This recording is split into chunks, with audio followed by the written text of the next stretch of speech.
All right, so today we are in 1 Samuel chapter 26 and 27. I think we'll get to 27 today.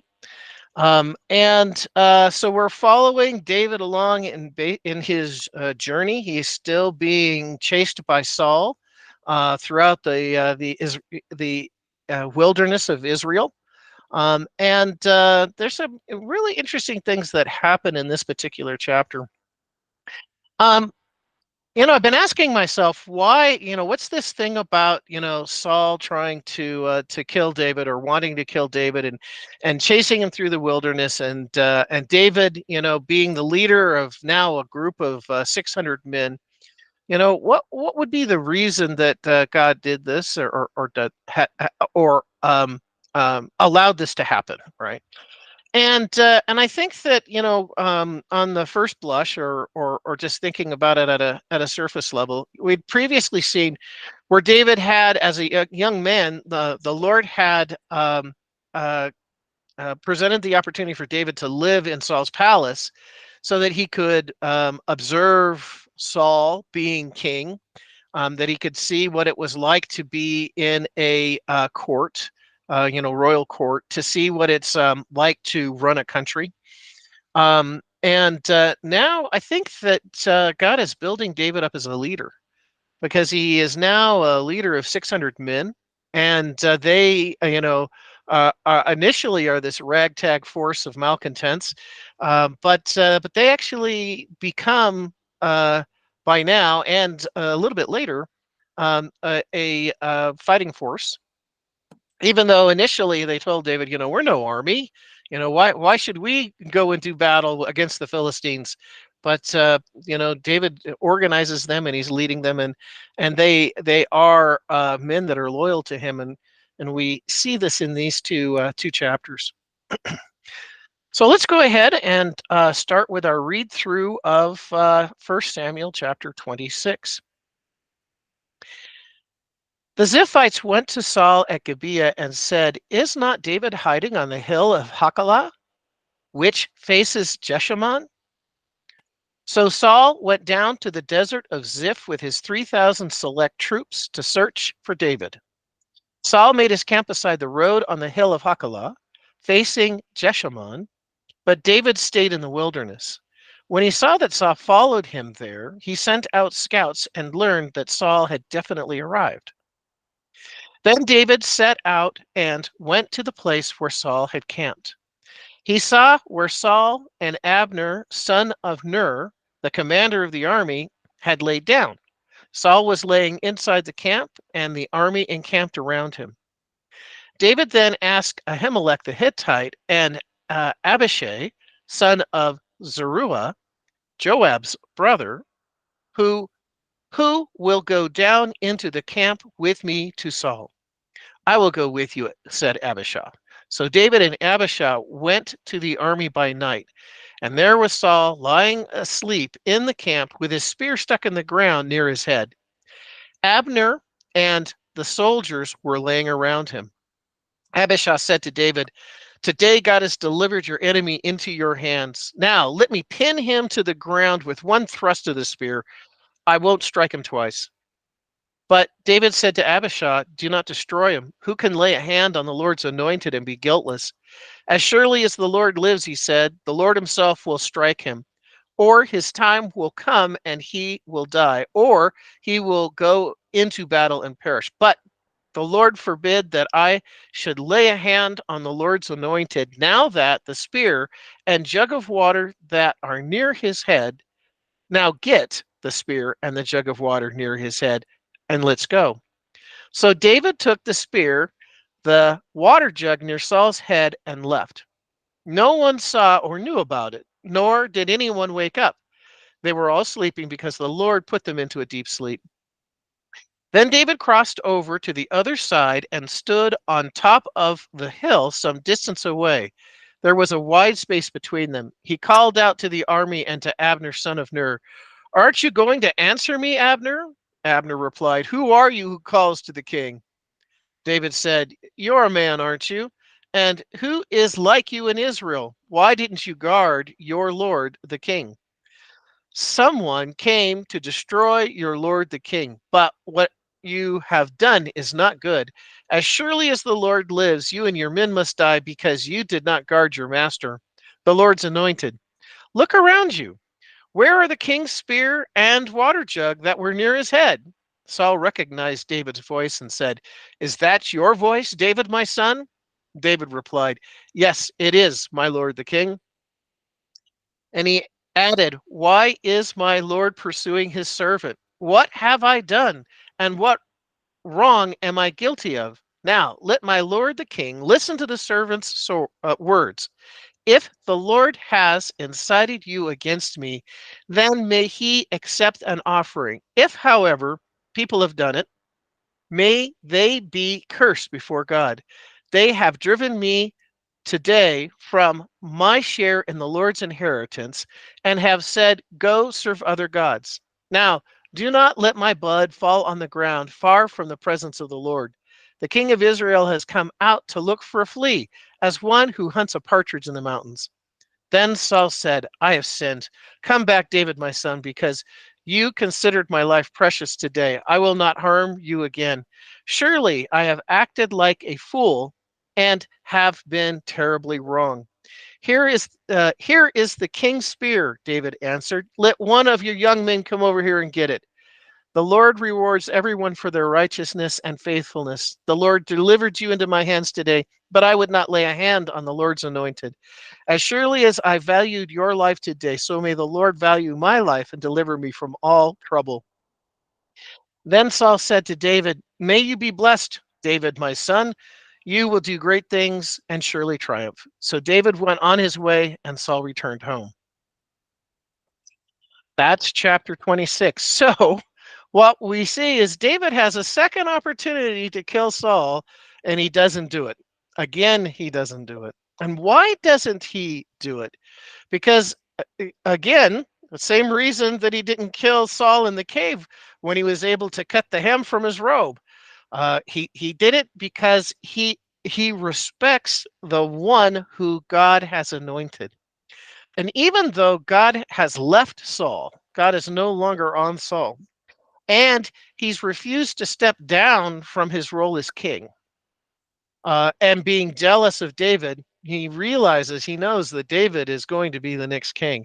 Saul doesn't give up on his quest, on his crusade, on his campaign to chase David and to kill David. But David, respecting Saul as king and as God's anointed, refuses to kill him. Now, I think that this is an interesting situation. I mean, we'll unpack this and go through this, but I think it's an interesting situation. If David had no intent on killing Saul, then why would he sneak down into his camp at all? But I think the answer is, we saw in last week's lesson, David's a bit of a hothead. And I think that David was making up his mind on what he was going to do while he was on his way to sneak into Saul's camp. But when he was faced with Saul, he couldn't go through with it because Saul was still God's anointed. All right, so let's go back up to the top and start at verse 1. The Ziphites went to Saul at Gibeah and said, Is not David hiding in the hills of Hachilah, which faces Jeshimon? So Saul went down to the desert of Ziph with his 3,000 select Israelite troops to search there for David. All right, so what's going on here? Well, the Ziphites, they are allies of Saul, not David. And they're going to Saul like we've seen them do in the past. Um, they're going to Saul to feather their own beds, to garner favor with the king by reporting where David is. So the Ziphites go to Saul and say, Is not David hiding in the hills of Hachilah, which faces Jeshimon? So out in the desert of Ziph, where these people are from.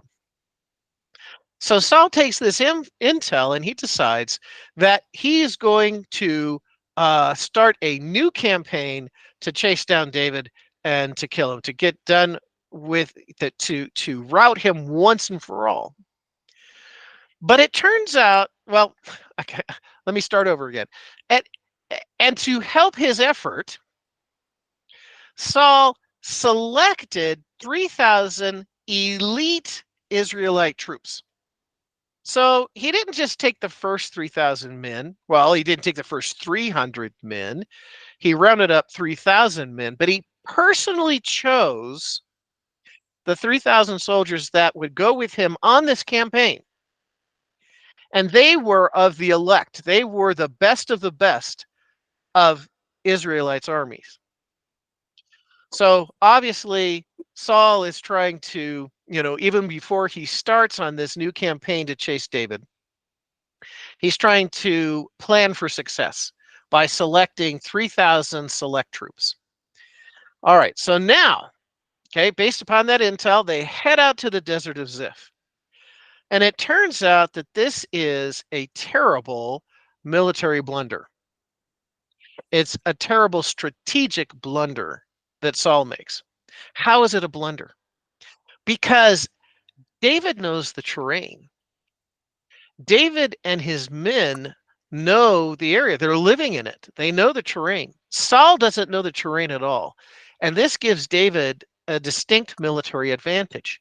And even though David only has 600 men compared to Saul's 3,000 men, they have a military advantage.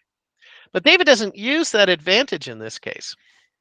But it's interesting because if you read between the lines of what's going on here, let's continue.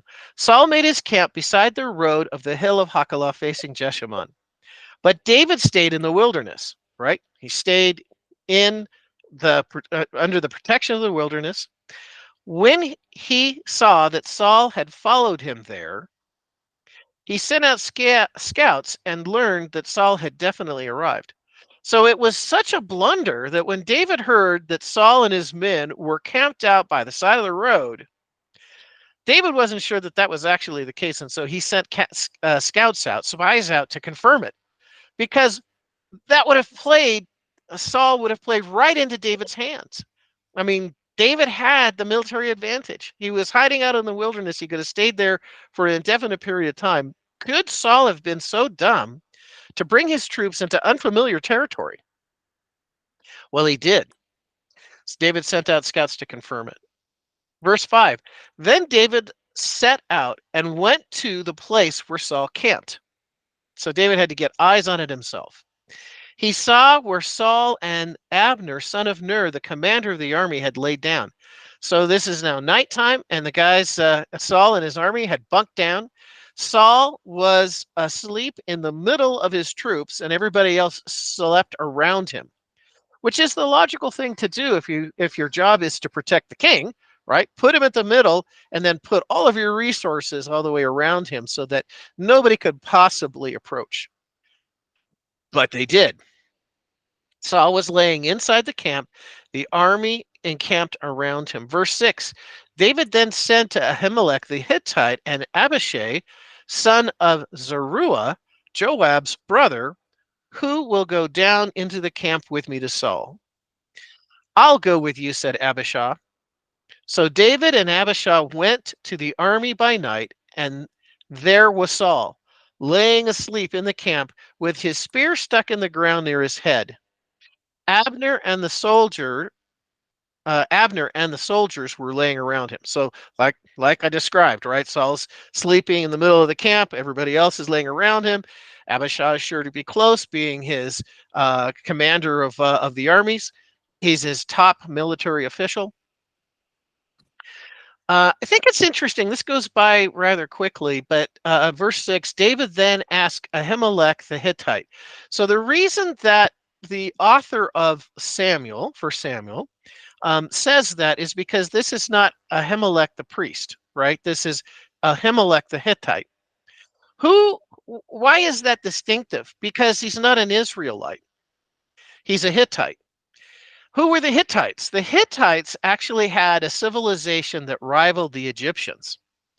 And way back to Joseph, when Joseph was in Egypt and he was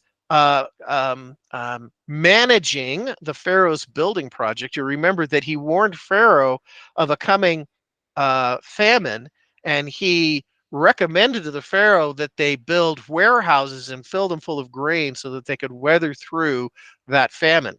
Well, it's actually recorded historically that this famine occurred. It's been verified historically that the famine occurred. And the Hittites came to the Israelites and said, um, we're dying here. Can you share any food with us? The Hittite civilization did not survive that famine. And it was as developed as the Egyptians. Matter of fact, they were rivals with the Egyptians. And they had to lower themselves to go to the Egyptians to ask for food during this famine. And the Hittite civilization did not survive. It failed during the famine and it ceased to exist afterwards. So this is Ahimelech, a Hittite, part of the Hittite people that survived after their civilization fell during the famine of Joseph. So what is that? Probably, I don't know. I'm guessing maybe 500 years before. All right. So David and Abishai sneak into the camp. And there they find Saul sound asleep, and all of the other men, the 3,000 other select Israelite troops, sleeping. So David and Abishai went to the army by night, and there was Saul laying asleep inside the camp with his spear stuck in the ground near his head. Abner and the soldiers were laying around him. Verse 8, Abishai said to David, "Today God has delivered your enemy into your hands. David, here's your chance. God has delivered Saul into your hands. Here's your chance." Abishai says, "Now let me pin him down to the ground with one thrust of the spear. I won't strike him twice." What Abishai is saying, look, this is like shooting fish in a barrel. All I need to do is make one, just one thrust of my spear. I'll have pinned him to the ground. He'll be dead. I won't need to do it twice. Verse 9, but David said to Abishai, "Don't destroy him." Now again, they have snuck into Saul's camp, right? David asked, "Who's going to go with me?" You have to ask the question, why did David do that? If he never intended to kill Saul, why would he do that? And like I said, I personally believe that David was making up his mind, and it wasn't until he was there standing at Saul's feet and seeing how vulnerable Saul was, he says, I can't do it. I can't do it. It's not going to happen. I'm not going to kill the God's elect, and neither anointed, and neither are you. Verse 10, well, actually, back to verse 9. But David said to Abishai, "Don't destroy him. Who can lay a hand on the Lord's anointed and be guiltless?" Verse 10, "As surely as the Lord lives," he said, "the Lord himself will strike him, or his time will come and he will die, or he will go into battle and perish. But the Lord forbid that I should lay a hand on the Lord's anointed." So, what David is wisely understanding, and it may be the case that this is just coming to him now. He may have saw the military advantage that he had over Saul's men. He may have snuck into the camp, and he and Abishai saw that everyone was asleep, including Saul. And he may have had thoughts of ridding Saul of his life so that he would no longer be on the run. Because at this point, David is starting to grow tired of being on the run. This period of time lasted for David about 10 years. So we're not talking about, 1 or 2 months, a couple of years. We're talking 10 years that Saul has been chasing David. And David has begun to grow weary about this. He can end it now with the killing of Saul. And, it could have happened. We don't know. We won't know because it didn't happen. But it could have happened that David kills Saul and then the people make David the king. He steps into this king role. He could have made that whole transition happen now. But what David wisely understands is vengeance belongs to God, and that Saul, like everyone else, is going to have to stand before God in judgment. And that Saul, like everyone else, his life is in God's hands. And it's not David's place to take Saul's life, it's God's place. And God is going to handle it. And we're going to see here in not today, but in a soon upcoming lesson that God does exactly that. God does take care of Saul. So if, again, verse 10, as surely as the Lord lives, he said, the Lord himself will strike him, or his time will come and he will die, or he will go into battle and he will perish, which is actually what happens. But the Lord forbid that I should lay a hand on the Lord's anointed. Now, get the spear and the water jug that are near his head and let's go. Now, I visualize in my mind that David and Abishai are standing there with Saul on the ground. They're standing over Saul, and they're surrounded by 3,000 soldiers. Nobody's waking up.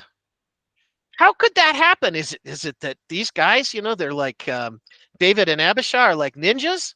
You know, well, I don't doubt that they had some pretty good military talents. I don't uh, I don't disagree that they were being very stealthy at this moment.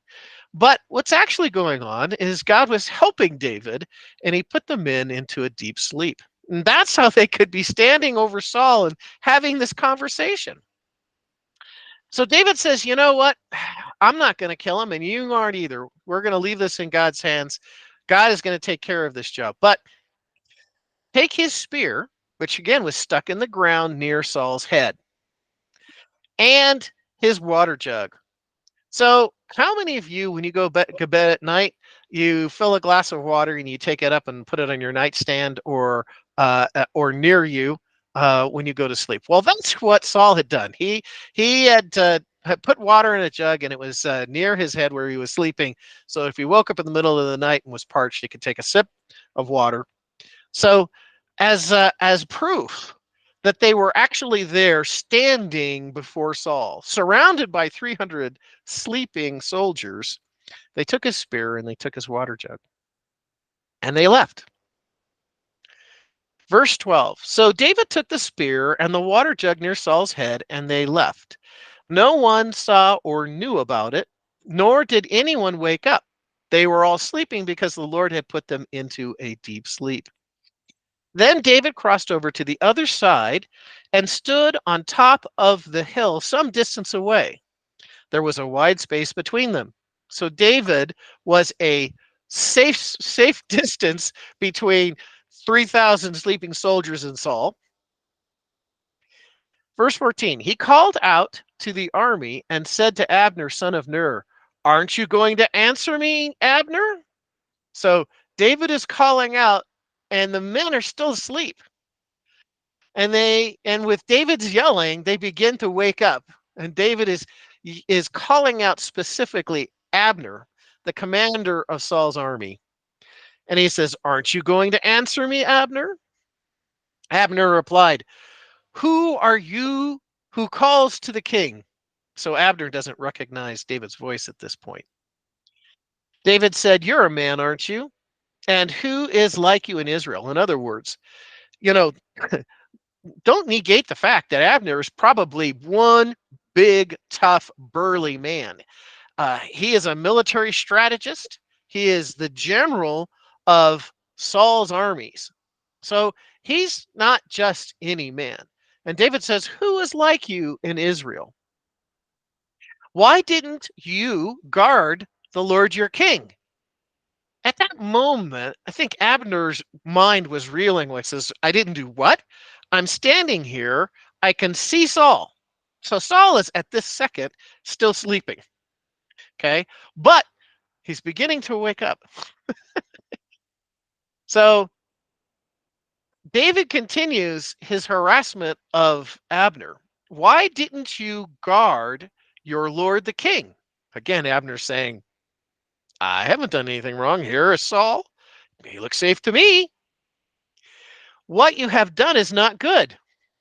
Again, Abner has no idea what David is talking about at this point. As surely as the Lord lives, you and your men must die because you did not guard your master. the Lord's anointed. Still, Abner's going, what is this guy talking about? I don't understand. Well, what David's referring to is, Abner, you got one job. One job. That's to protect the king. And you failed. But Abner doesn't realize this yet. Look around you. Where are the king's spear and water jug that were near his head? Now Abner starts to get it. He looks. He saw Saul strike the ground with his spear, stick his spear in the ground, and then lay out his bedroll and lay down. And that spear's not there. And nor is the jug of water that Saul put next to his head so that if he woke up in the middle of the night, he could get a drink. And he says, he realizes, where's the king's spear? Where's the jug? Verse 17. Now Saul begins to wake up. Saul recognized David's voice and said, is that your voice, David, my son? David replied, yes, it is, my lord the king. Now remember that David respected God because Saul is God's anointed. David therefore respects Saul. He respects Saul at the very least in his office as the king of Israel, as the one anointed by God to be the king of Israel. And so now David's tenor, the sound of his voice, the way that he's talking now changes. David replied, yes, it is, my lord, the king. When you say my lord, he's implying, David is implying that he is Saul's servant. So he's not being facetious here or not. But then he adds, why is my Lord pursuing his servant? See, David is addressing himself or calling himself Saul's servant. Why is the Lord pursuing his servant? And as I said previously, I think David is growing weary of being the chased. What have I done? And what am I guilty of? David says, you've been chasing me for a long time, chasing me through the desert and the wilderness. And I still don't know what I did. Now let my lord the king listen to his servant's words. If the Lord has incited you against me, so if it's the Lord that has told you to go after me,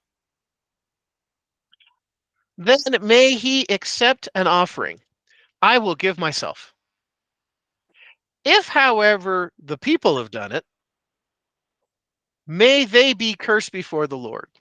So if somebody said something that soured you against me, may they be cursed, because it's not true. I have never been disloyal to you. I have never stolen from you. I've never taken advantage of you. I have never taken anything that you haven't given me, Saul.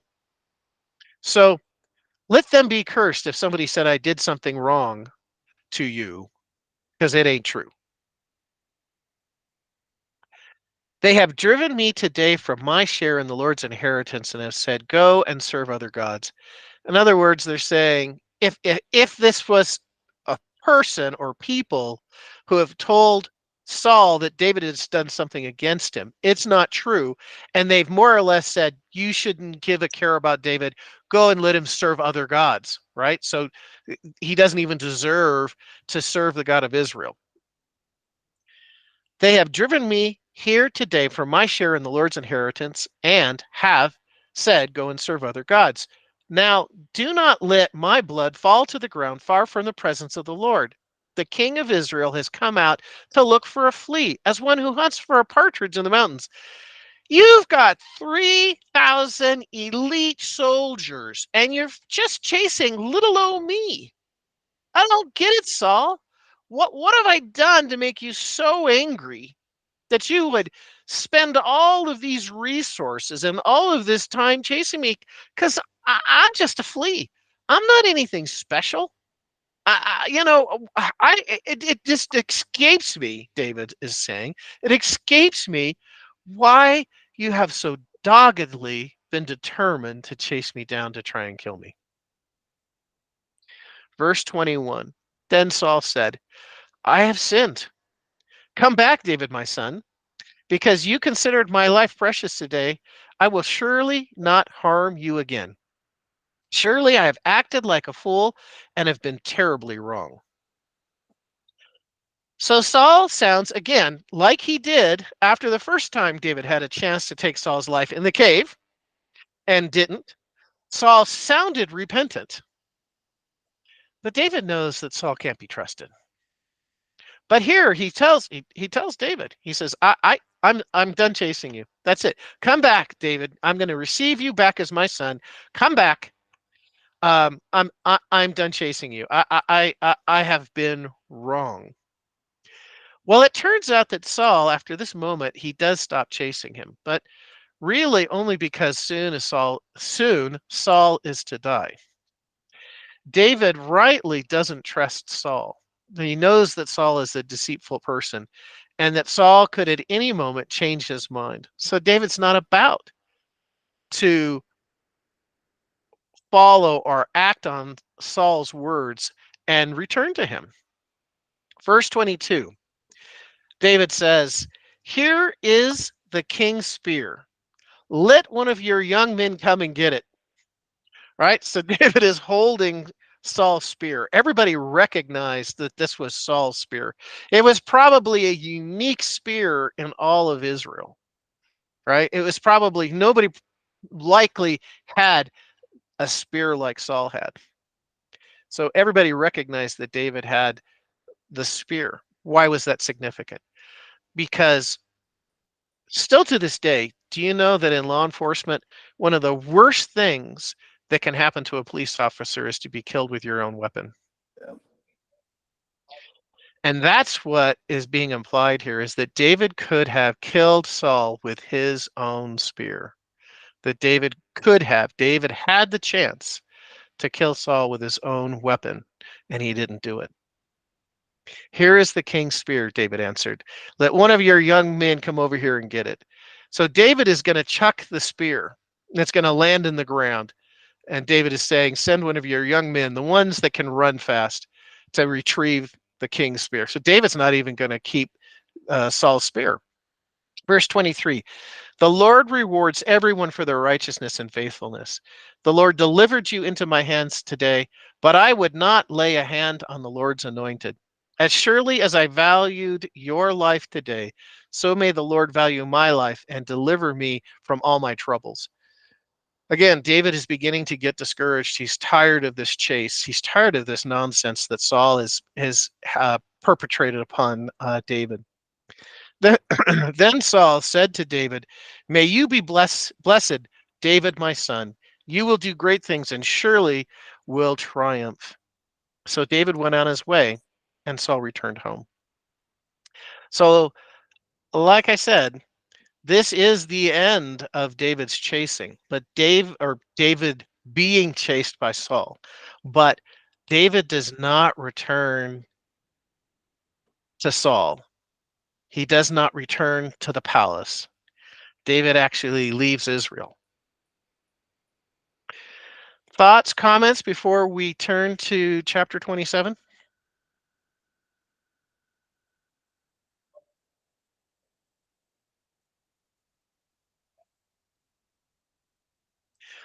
All right, let's head over to chapter 27.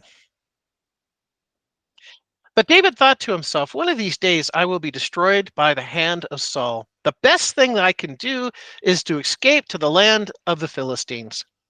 Then Saul will give up searching for me anywhere in Israel, and I will slip out of his hand." So David and the 600 men with him left and went over to Achish, son of Moab, king of Gath. David and his men settled in Gath with Achish. Each man had his family with him, and David had his two wives, Ahinoam of Jezreel and Abigail of Carmel, the widow of Nabal. When Saul was told that David had fled to Gath, he no longer searched for him. Then David said to Achish, If a if I have found favor in your eyes, let a place be assigned to me in one of your country towns that I may live there. why should your servant live in the royal city with you? So on that day, Achish gave him Ziklag, and it has belonged to the kings of Judah ever since. David lived in Philistine territory a year and 4 months. Now, David and his men went up and raided the Jezreelites, the Gizerites, the Amalekites. From ancient times, these people who had lived in the land extending to Shur and Egypt. Wherever David attacked an area, whenever David attacked an area, he did not leave a man or woman alive, but took sheep and cattle, donkeys and camels and clothes, and then he returned to Achish. When Achish asked, "Where did you go raiding today?" David would say, "Against the Negev of Judah," or "against the Negev of Jerahmeel," or "against the Negev of the Kenites." He did not let a man or a woman alive to be brought to Gath, for he thought that they might inform on us and say, "This is what David did." And such was his practice as long as he lived in Philistine territory. Achish trusted David and said to himself, "He has become so obnoxious to his people, the Israelites, that he will be my servant for life." Okay, that's chapter 27. So it's a shorter chapter, and the story continues. All right, so back up to verse 1. But David thought to himself, "One of these days I will be destroyed by the hand of Saul." See, so even though Saul said, "David, I'm done chasing you. You need to, you can come home now," David doesn't trust Saul, and he's not about to return to him. Then he says, "The best thing I can do is to escape the land of the land of the Philistines." So David is going over to the enemy because he knows that Saul will not chase him there. Saul's chasing David. Saul's not looking to start a war with the Philistines, so he won't follow David into Philistia. Then Saul will give up searching for me anywhere in Israel, and I will slip out of his hand. Like I said, again, David rightly doesn't trust Saul, knowing that Saul could change his mind at any time. And, we really question Saul's mental stability anyway.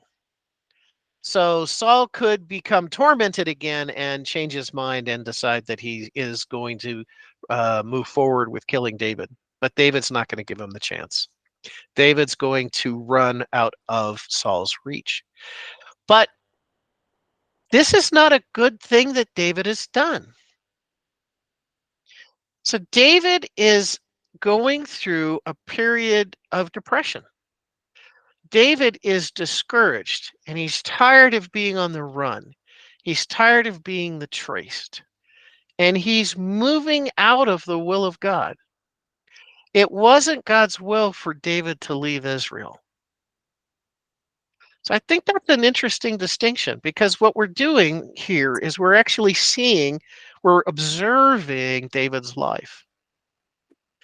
And all of us experience times of discouragement. The mettle of a man is oftentimes measured by what you do in the bad times, not in the good. But when life gets tough, when it gets difficult, when you're in trials, when you're in tribulation.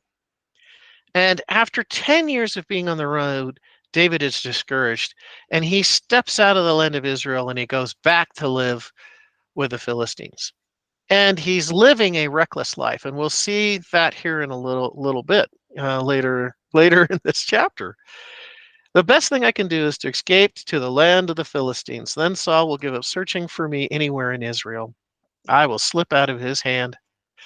So David and the 600 men with him left and went over to Achish, son of Moab, king of Gath. So Achish is a Philistine king of the city of Gath, one of the 5 major cities of the Philistines. David and his men settled in Gath with Achish. Each man had his family with him.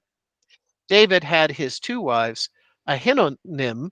I can't know why I have difficulty saying this particular name, Ahinoam, or Noam, there we go, of Jezreel and Abigail of Carmel. We read about Abigail and what an amazing woman she was last week. Widow of Nabal. When Saul was told that David had fled to Gath, he no longer searched for him. So I really think that Saul had gotten tired of chasing David as well. I also think that Saul understood that God's hand was now on David, and there was no way for Saul to be successful against David. God would always stack the deck. God would always protect David. Just as God caused Saul and the 3,000 elite Israelite soldiers to fall into a deep sleep, and David was allowed to sneak right up to Saul's bed, and he had the chance to kill him, but he didn't. Verse 6, so on that day, Achish gave him Ziklag. I'm sorry, let me back up just a little bit. So verse 5, then David said to Achish, if I have found favor in your eyes, O king, let a place be assigned to me in one of your country towns that I may live there. Why should your servant live in the royal city with you? So David is being humble here, but he also wants his own ground. He also wants his own place. So he's been living with Achish, which Achish was being very generous because David had his 600 men and they had brought their family with him. So there could have been close to or more than 1,000 people that were all part of David's group, David's party. So David is saying, it doesn't make a lot of sense for me to continue to live with you in your royal city. So Gath is his royal city. It does make a lot of sense for me to continue to live here. Tell you what, give me a spot in your suburbs and I'll get out of your hair. One of the problems that David had is that because he was living with living with Achish in Gath, Achish could see all of David's moves. Whatever David did, he could observe. David had to figure out a way to support his men. How were they going to do that? Were they going to become farmers? Were they going to become shepherds? Well, that's not what David and his men were, at least not at this time. So he says to Achish, give me a spot, give me a place, in the countryside, give me a place in the suburbs for me and my people, me and my men. Verse 6, so on that day Achish gave him Ziklag, and it has belonged to the kings of Judah ever since. So when Achish gave it to David, it now became more or less Israelite territory and part of the territory of Judah, David being from the tribe of Judah. David lived in Philistine territory for 16 months, or 1 year and 4 months. So David was there for quite a while. This wasn't a couple of months, wasn't a short visit. He was there for a while. Now David and his men went up and raided the Jezreelites, the Gerzites, and the Amalekites. Okay, so David and his men become pirates. They become raiders. But notice they're not raiding the Israelites. They're not going from the Philistine territory back over the border into Israel and raiding and stealing and killing. They're going to everyone else around them. And people who God had given the Israelites to do battle of to clear out the land of Canaan when God brought the Israelites to the promised land.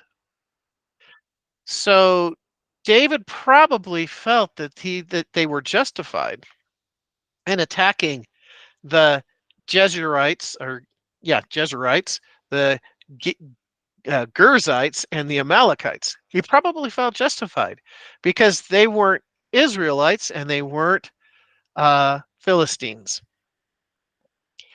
Did it make it right? I don't think so. I don't think it made it right. Do you think that it was justified in the eyes of God? I don't think it was. I think, again, David had stepped out of the will of God. God's will would have been for David to stay in Israel. But David stepped out of the will of God because he was discouraged, because because he was tired of running, and he decided that he wanted to be beyond the reach of Saul, which caused him to do other things, led him to other sins, things that he wouldn't have done if he would have stayed in Israel. From ancient times, these people lived in the land extending from Shur to Egypt. So from the south border of Israel and the Philistine territory or Philistine lands down to Egypt. Whenever David attacked an area, he did not leave a man or a woman alive, but he took the sheep and the cattle and the donkeys, the camels and the clothes, and then returned to Achish. So Achish would say to him, "So David, what did you and your men do today?" And David would lie. It was the reason that he wanted Achish to give him land that wasn't in Gath, so that Achish wouldn't see what David and his men were doing. When Achish asked, "Where did you go raiding today?" David would say, "Against the Negev of Judah, against the Negev of Jerahmeel, and against the Negev of the Kenites."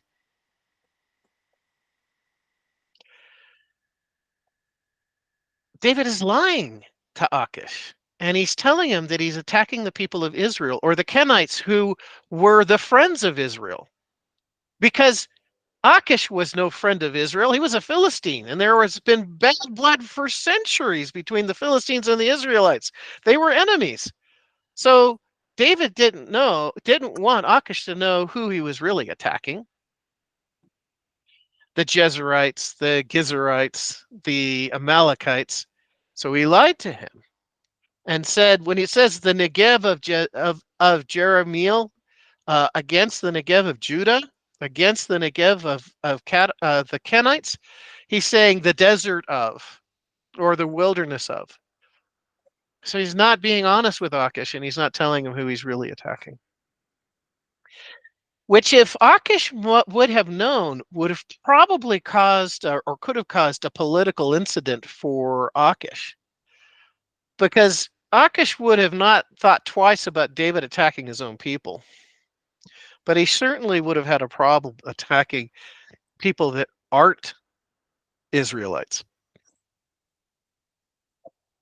Verse 11, he did not leave a man, woman alive to be brought to Gath, for he thought that they might inform on us and say, this is what David did. So David was killing every man and every woman so that there would be no witnesses and no one to report to Achish what they were really doing. Does this sound like a righteous man?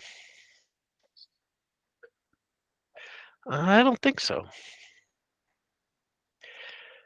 And such was his practice as long as he lived in Philistine territory. So he did that for 16 months. Achish trusted David and said to himself, he has become so obnoxious to his people because of what David told Achish. Achish thought that David was attacking his own people, so David would therefore be obnoxious to the Israelites. He has become so obnoxious to his people, the Israelites, that he will be my servant for life. In other words, Achish is saying that he will become so hated among the Israelites that David will never be able to go home. So for whatever reason, Achish liked David. And Achish was just fine having David around. And he probably thought, David is a pretty slick general. I can make use of David if we ever have to go and do battle again against the Israelites. I can use him as my inside man. I mean, he knows all of their strategies and all of their tactics. He's a good fighter as well. And so Achish probably kept David around because he was a good person to have in your court, and he would be a good resource if they ever had to do battle again against the Israelites. But David was clearly not living a life of righteousness and was clearly not living a life in God's will. And that completes our study of chapter 27.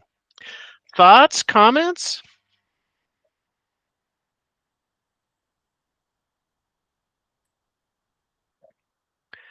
What do you all think about David and his life here? Because we see a contrast between chapters 26 and 27. In chapter 26, David is standing before Saul and he says, "I can't do it. I can't kill God's anointed. That's God's job. Vengeance is mine, saith the Lord." And he's going to take care of it. And then in chapter 27, David runs to the Philistines, sets up a house in Philistia, and starts raiding surrounding people, killing men and women, and stealing cattle and camel and donkeys and sheep. What do you think about that? Perry, the Israelites, when they went into the land, they were instructed to kill the people and not leave any of them. So there was a precedent for what David was doing. Yeah, you're exactly right, Steve. You're exactly right, and no doubt that David calmed his moral pangs by telling himself exactly that. We look at it and we think, well, gee, that's pretty bad, but that was what they did. And I mean, God's purpose was so that his people would not be basically contaminated by the others' beliefs, which ultimately, because they didn't follow God's will, they ended up worshiping other gods. But anyway. Yeah, you're right on, because of that, right? Later on, we'll see, Solomon, David's son, who takes over as king. He has he sets up shrines to foreign gods on all of the high places in Israel for his foreign wives to continue to worship the gods they bring with them. Right. And they say to him, "Oh, Saul, I haven't seen you in such a long time. Come worship with me." And Solomon, I'm sure at first he says, "No, no, no. That's for you. That's not for me." But then over time he gives in and he starts worshiping idols and foreign gods with them. And yeah, idolatry becomes a huge problem for the Israelite people, and ultimately that leads to the Babylonian captivity.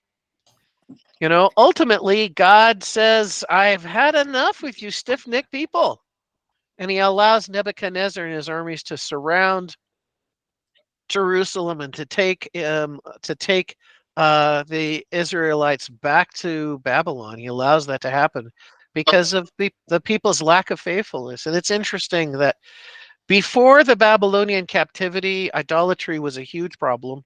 And then after the Babylonian captivity, when the Jews are allowed to return to Israel and Jerusalem, it's no longer a problem.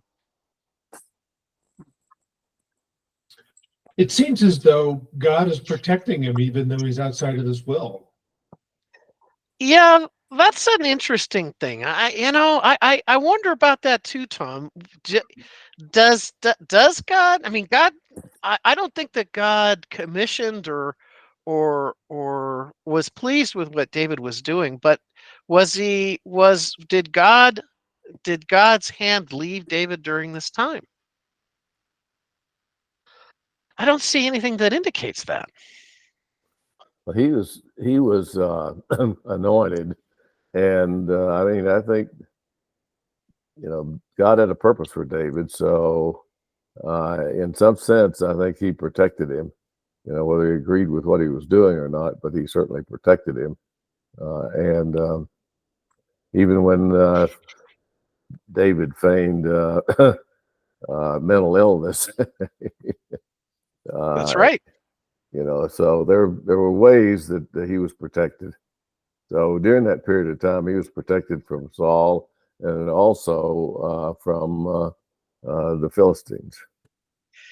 So I think we can say that God is not finished with David, No, right? So David is going to leave Philistia and return to Israel later, to take on the role of king after Saul and Jonathan die in battle. Um, and uh, and it's almost like, I don't know, it's like a big pause button in David's life. I don't think, where previously David was, in God's academy for future kings. I don't think that during this time, even though David continued to lead his men, that God was necessarily training and preparing him, because that would be close to saying that God condoned what David was doing. But I don't think that that's the case. But I do think it is the case that God's hand did not leave David.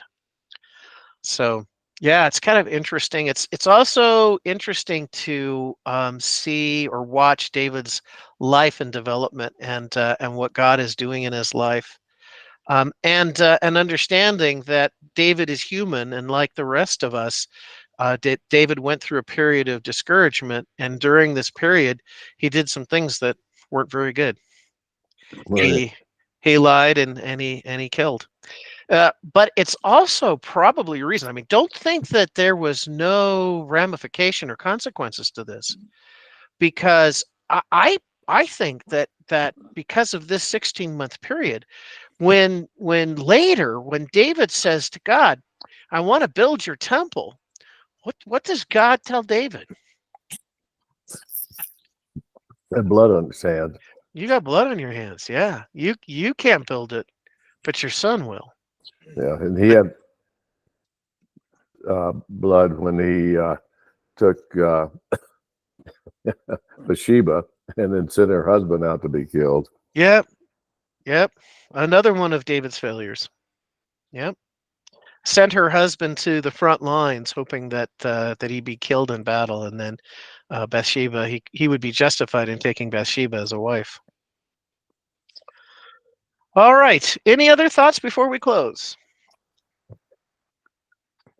Well, David is certainly has many, many trials up through his life. So, just like we all do, I think that David gets to see all the things that he has to deal with in those days before he becomes king. Yeah, and I think, like most of us, I know I feel this way. I take 2 steps forward, and then I take a step back, and then I take 2 steps forward, and then I take a step back. And like I was saying, it's well, in a way, I guess, from a perspective, it's encouraging to see that David is human, and we are like him. Well, All right, gentlemen, please have a good rest of your week and go with God. You Thank you, too. Perry. Thanks, Thanks, Perry. Perry. Thanks, Perry. Bye, guys.